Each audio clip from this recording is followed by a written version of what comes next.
Les amis, bonjour à tous. Nous sommes le 1er janvier 2025. Je vous souhaite donc une très bonne année à tous, une réussite professionnelle, de l'harmonie dans votre vie personnelle et une santé à toute épreuve.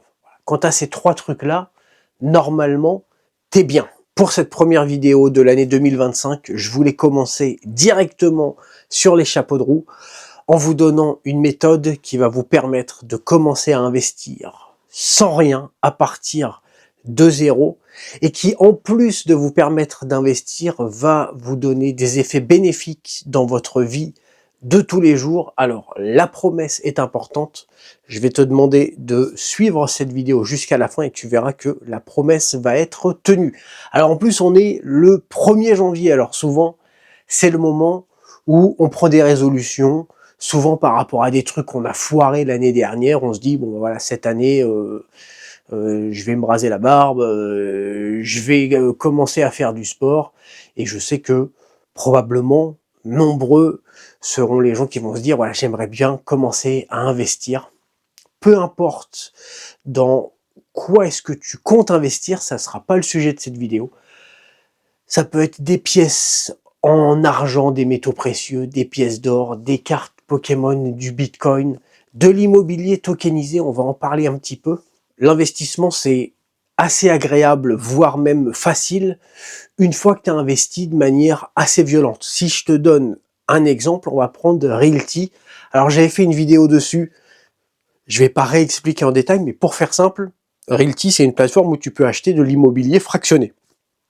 Comme tu peux acheter une action qui va être un tout petit bout d'une société, sur Realty, ça te permet d'acheter un tout petit bout d'un bien immobilier, donc soit une maison, un appartement, des fois c'est un immeuble entier, et vu que ces biens immobiliers sont loués, tu vas toucher des loyers au prorata du nombre de parts que tu as, exactement comme quand tu achètes une action, tu vas toucher des dividendes au prorata du nombre d'actions que tu as. Donc je vais te donner un exemple simple.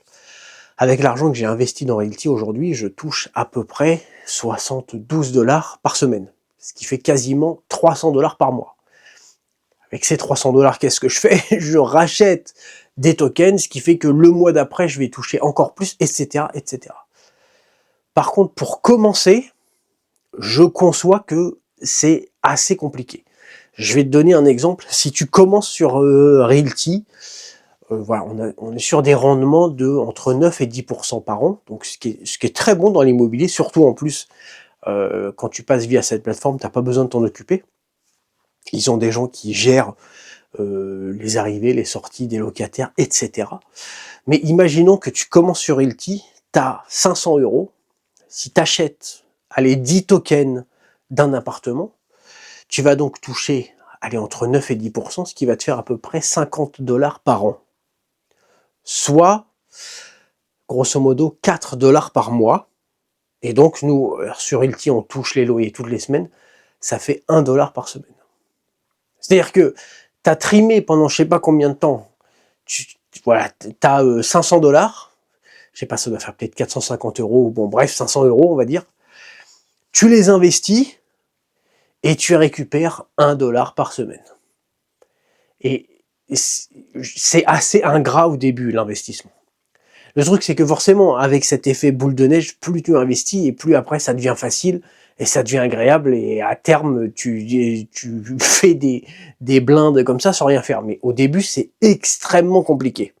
Quand tu as 500 $, surtout en plus quand tu es jeune, je veux dire, au niveau de la dopamine, faire de l'investissement, ou alors 500 $, ça fait quoi? Tu achètes quelques grammes d'or en attendant quelques années, et puis au bout de quelques années, ça va, voilà, si tu revends cet or-là, tu vas gagner un petit peu. Non, quand tu as 20 ans, qu'est-ce qui se passe? Tu te dis, laisse tomber ton histoire, tu sais quoi? On a les 500 $, on va prendre 3 bouteilles de vodka au Banana Beach Club, on va prendre une petite table VIP, et puis ça va très bien se passer. C'est sûr qu'en termes de dopamine, les 3 bouteilles de vodka, ça a mieux marché. Donc, pour les gens qui ont pris la résolution de commencer à investir et à se créer du capital en 2025, je vais te donner ma méthode, qui est entre nous une méthode que j'utilise encore tous les jours au quotidien. Tous mes investissements proviennent de là, qui te permet d'investir avec de l'argent qu'en fait tu n'aurais pas vraiment dû avoir, et qui va en plus te permettre de créer de la gratitude et de la dopamine. On y va. Tout être humain qu'on est, toi comme moi, on a absolument tous des petites mauvaises habitudes qui nous coûtent de l'argent. Ça peut être n'importe quoi. Peut-être que tu fumes, ce qui est mon cas. Peut-être régulièrement tu manges des bonbons ou tu défonces un paquet de granola devant Netflix le soir pour te détendre, ou tu commandes Uber Eats 2-3 fois par semaine. Puis en plus on se rend pas vraiment compte de combien ça coûte sur l'année parce que tu payes par carte bleue sur l'application et puis voilà. Voilà, t'as plein de petits trucs comme ça. Voilà, des petites dépenses qui sont franchement pas forcément nécessaires et sur lequel je vais te demander de faire un effort. Alors attention, ça va pas être un effort drastique. Il faut pas que ce soit un truc drastique parce que sinon ça sert à rien et ça marchera pas. Encore une fois, on est dans une logique d'investissement, on est sur du long terme. Donc, si tu fumes 2 paquets de cigarettes, c'est pas la peine de te dire, allez, vu que c'est le 1er janvier, j'arrête de fumer. Parce que la motivation sera pas suffisante, ça ne marche pas comme ça. Par contre, tu peux peut-être passer de 2 paquets à 1 paquet. Ou à 1 paquet et demi. Voire même peut-être éliminer 4-5 cigarettes dans la journée. Si tu fumes 2 paquets de cigarettes, ça fait 40 clopes. Il y en a peut-être 5 que tu peux dégager. De temps en temps, dans la journée, tu as envie de fumer, tu regardes l'heure qu'il est, et tu dis, allez, la prochaine, je la fume dans 1 heure. Voilà, tu essayes de penser à autre chose, tu vas boire un verre d'eau, et tu temporises. Si je sais pas, si tu bois 3 coca dans la journée, peut-être tu peux en boire que 2. Je te demande pas d'arrêter tout. Si c'est pareil pour Uber Eats, peu importe. T'essayes de diminuer, même si c'est un petit peu. Tu prends dans tes petites mauvaises habitudes, on en a tous. Arrête de mentir, on en a tous. Et t'essayes de réduire un petit peu, un petit effort. Et ce que tu vas faire, c'est que tu vas prendre l'argent que tu aurais dû dépenser et tu vas le mettre dans une petite boîte. Comme celle-ci. Tu t'entends ?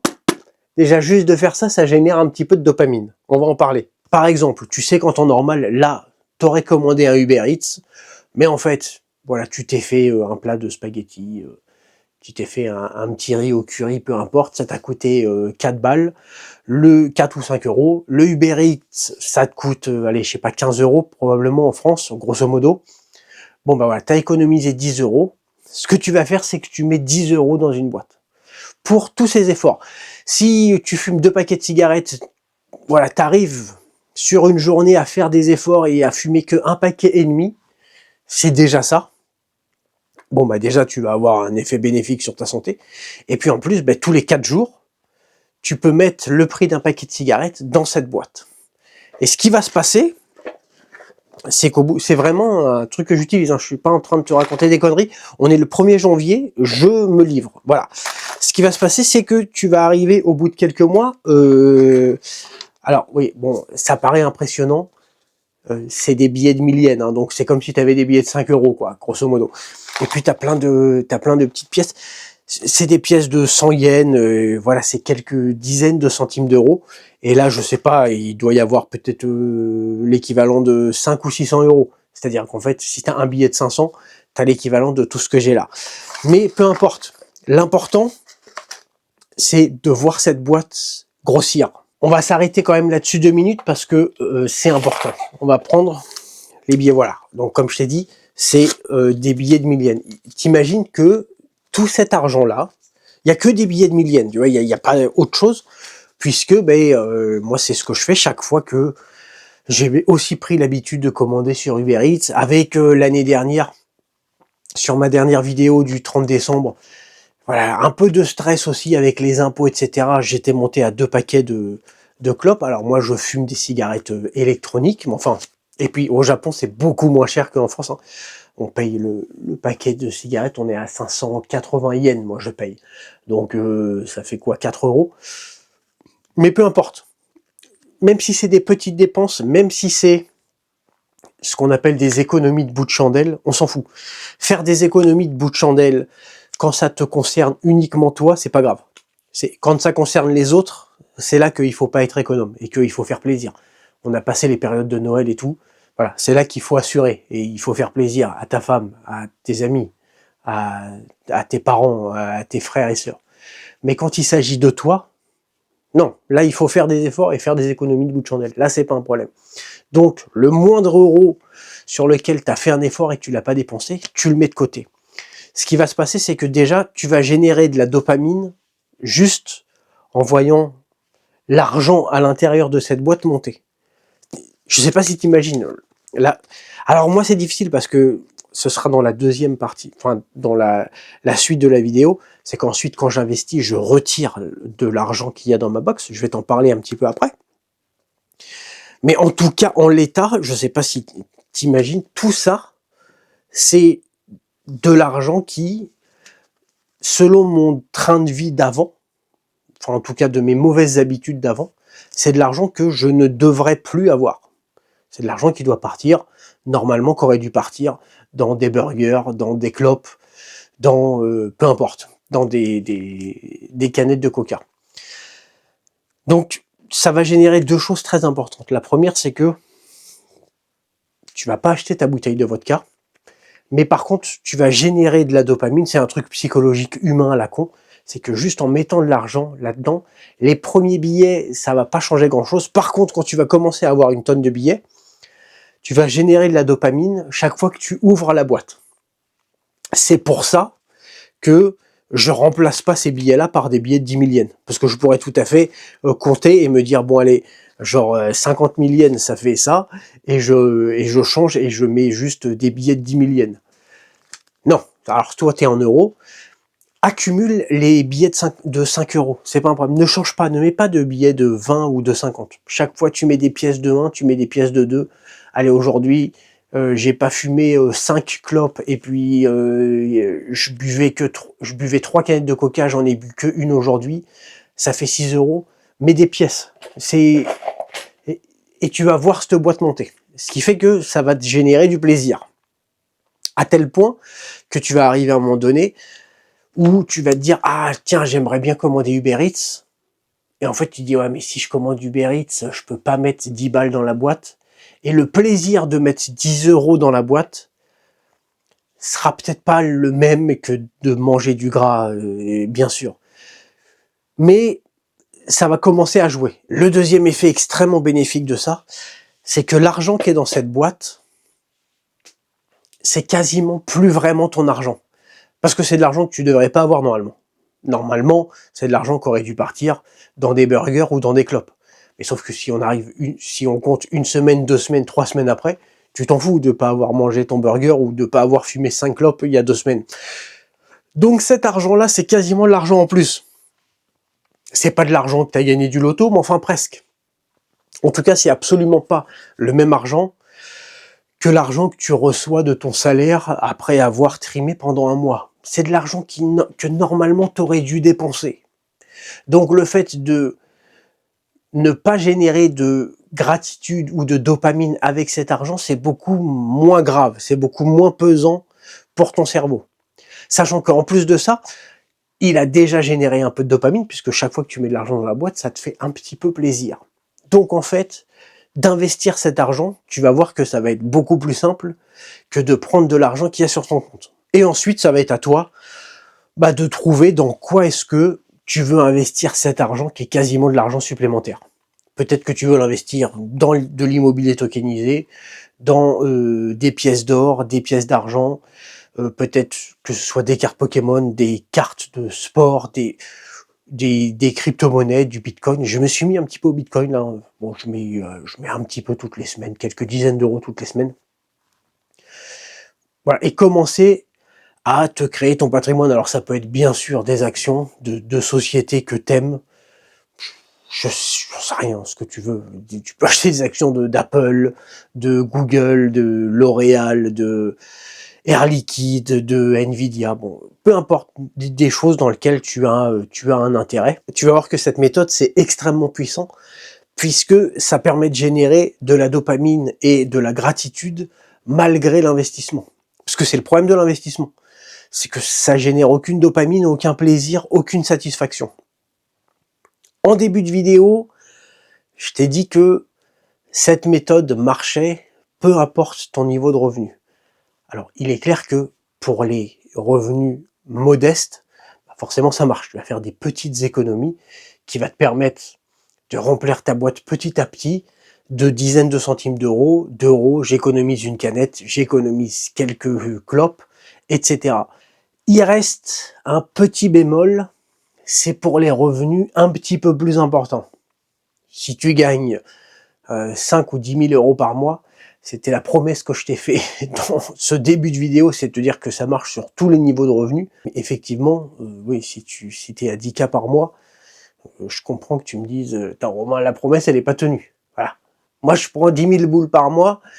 Qu'est-ce que je fais avec 80 balles que j'ai économisé parce que j'ai fumé un petit peu moins? Alors bon, bah déjà, tu as fumé un petit peu moins. Donc déjà, c'est pas mal. Peu importe ton niveau de revenu, ça permet d'améliorer ta condition, ta santé, etc. Et ce que tu vas faire dans ces cas-là, si tu gagnes plutôt bien ta vie, en tout cas, si tu as un revenu supérieur à la moyenne, et bah tu as juste à opérer un coefficient multiplicateur. Donc, si je te donne un exemple, je sais pas, si tu gagnes 5 000 euros par mois, et bah tu peux te dire, je mets un coefficient, tu décides du coefficient multiplicateur en fonction, voilà, faut que ce soit cohérent par rapport à tes revenus et par rapport à ce que tu comptes investir en moyenne chaque mois ou chaque année. Et tu dis, bon, ben voilà, je gagne 5 000 euros par mois, je mets un coefficient de x5, et tu sais que chaque fois que tu mets 100 euros, en fait, pour toi, si tu investis 500 euros dans le Bitcoin, eh ben, tu vas retirer 100 euros dans ta box. Ce qui marche aussi, en fait, même pour les gros revenus, ça permet de limiter ton investissement. En fait, là, du coup, c'est l'inverse qui se passe, c'est-à-dire que tu vas être obligé de faire des efforts pour pouvoir investir. Mais ce qui est très bien aussi, c'est-à-dire qu'en fait, même si tu as un gros revenu, ton problème, ça va pas être de faire des économies, mais ça va être d'améliorer ton quotidien. Tu vas fumer un petit peu moins, tu vas manger un peu moins de saloperies, etc. Et ça va te permettre de quand même faire des efforts malgré le fait que tu aies des bons revenus. Peu importe si tu as des gros revenus, tu peux mettre un coefficient de x5, x10, x20, x50, x100, peu importe. Mais du coup, si tu as des revenus modestes, ça te permet de faire des économies et de commencer à investir avec de l'argent qu'en fait tu aurais dépensé bêtement. Si tu as des gros revenus, ça te permet de générer une hygiène de vie correcte et d'investir avec une partie de l'argent qu'en fait tu aurais perdu en salopant ton hygiène de vie. Dans les deux cas, c'est cool. Cette vidéo est terminée, merci à tous, je vous remercie pour votre attention et le visionnage de cette vidéo. Je vous souhaite encore une fois une excellente année 2025. Comme je te l'ai dit sur ma vidéo du 30 décembre, sur la dernière vidéo, je pense que 2025, ça va être un truc de fou. Je le sens, et tu vas voir que on va pas se planter. Merci à toi, et je te retrouve très bientôt pour une nouvelle vidéo. Allez, bye!